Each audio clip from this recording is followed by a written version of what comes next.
السلام علیکم ورحمۃ اللہ وبرکاتہ۔ ناظرین کرام، آج کی اس ویڈیو میں آپ حضرات کو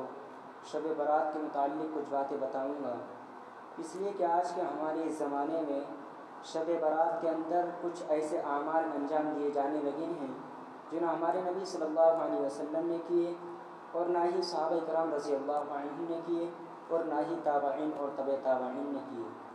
تو دیکھیے، سب سے پہلے سمجھ لینا بہت ضروری ہے کہ اس رات کی کوئی خاص فضیلت ہے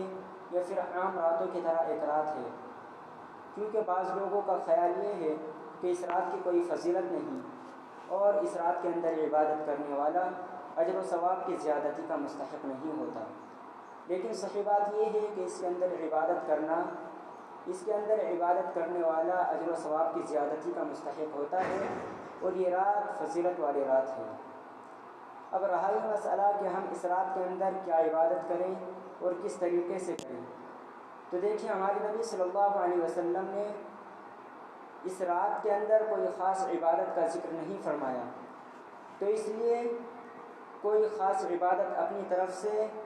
فرض نہ کریں اور نہ ہی کسی عبادت کا کوئی خاص طریقہ اپنی طرف سے متعین نہ کریں،